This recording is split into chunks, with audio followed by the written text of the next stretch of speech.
Fajar Metro, berita membangun bangsa. Laporan, dugaan pelanggaran kode etik dan pedoman perilaku hakim yang memeriksa permohonan pra-peradilan pada PN Jakarta Barat. Saya dan kawan-kawan dari Dharma Hutapea and Partners dari Mall Casablanca, kami melaporkan pengaduan masyarakat atas keluarnya putusan pra-peradilan nomor 05 tahun 2024 Jakarta Barat. Putusan pra-peradilan tersebut kami anggap dikeluarkan oleh hakim tunggal secara kurang profesional dan melanggar kode etik hakim.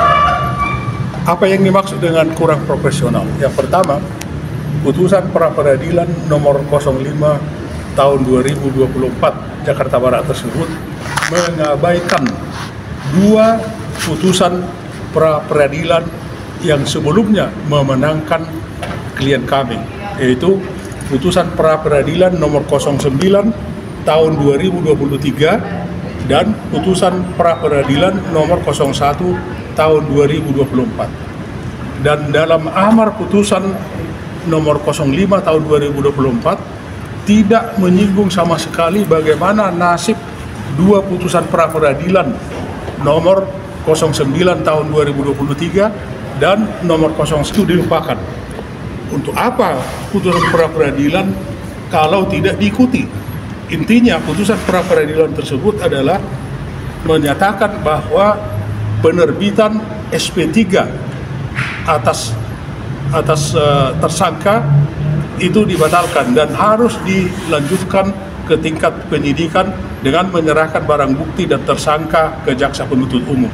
Namun dalam putusan pra-peradilan nomor 05 tahun 2020 tersebut, SP3 tersebut kembali dibatalkan. Jadi dua putusan pra-peradilan terdahulu tidak diindahkan oleh hakim tunggal yang memutus putusan pra-peradilan nomor 05 tahun 2024 tersebut. Itu yang pertama. Yang kedua adalah dalam pelaksanaannya tidak mengindahkan asas nebis in idem. Nebis in idem dalam hal ini adalah bahwa putusan tersebut sebetulnya sudah inkrah pada dua putusan pra-peradilan sebelumnya. Itu yang pertama. Yang berikutnya adalah dalam pelaksanaan persidangan waktu itu sangat tidak dihargai. Dijadwalkan jam 10, pemeriksaan itu jam 5 sore. Berikutnya adalah putusan pra-peradilan dikeluarkan menyalahi hukum acara yang menurut hukum acara harus keluar dalam waktu 7 hari, ini lebih dari 7 hari. Kejanggalan lainnya adalah bukti-bukti yang disampaikan oleh kuasa pemohon yang memohon pra-peradilan itu tidak asli, tapi kopi dari kopi. Ini tentu menyalahi penyerahan barang bukti. Itu antara lain yang kami laporkan. Intinya adalah kami melaporkan hakim tunggal dari Jakarta Barat yang kebetulan adalah Ketua Pengadilan Negeri Jakarta Barat melanggar kode etik dan profesi hakim. Demikian. Tapi kasus sengketanya sengketa apa aja? Ini sengketanya adalah sengketa pemalsuan surat. Jadi klien kami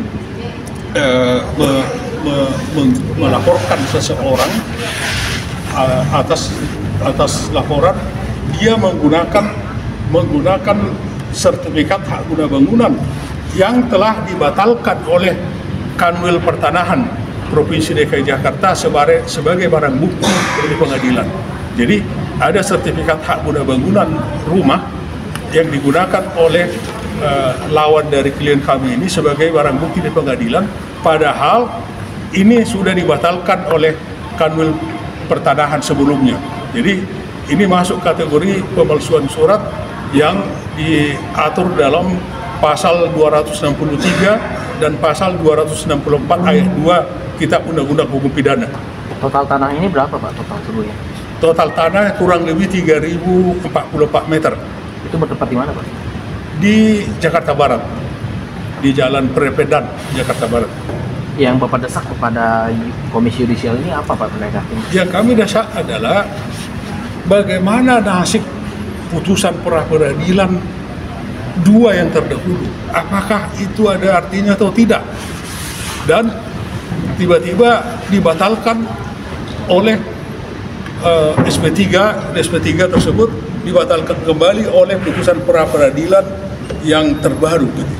Jadi kami mendesak agar Komisi Yudisial melakukan pemeriksaan terhadap hakim tunggal tersebut apakah telah dilaksanakan sesuai dengan aturan profesi kode etik dan profesi hakim. Dan kami berharap sesuai dengan putusan pra peradilan yang telah memenangkan klien kami, tersangka harus diproses dengan menyerahkan barang-barang bukti dan tersangka ke jaksa penuntut umum untuk dilakukan proses peradilan. Itu yang kami desak. Yang lain mungkin apa ya? Tadi bisa dijelaskan nggak? Ini sebenarnya kan masalahnya kasus KPR. Iya. Nah, itu bisa dijelaskan kronologisnya seperti apa Pak tadinya?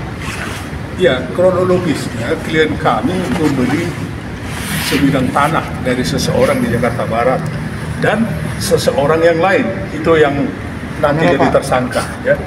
Kemudian dalam perkembangannya sertifikat yang klien kami mendapatkan sertifikat hak milik, sementara yang tersangka yang dilaporkan oleh klien kami itu mendapatkan sertifikat hak guna bangunan, dan sertifikat hak guna bangunan itu telah dibatalkan oleh Kanwil Pertanahan Provinsi DKI Jakarta.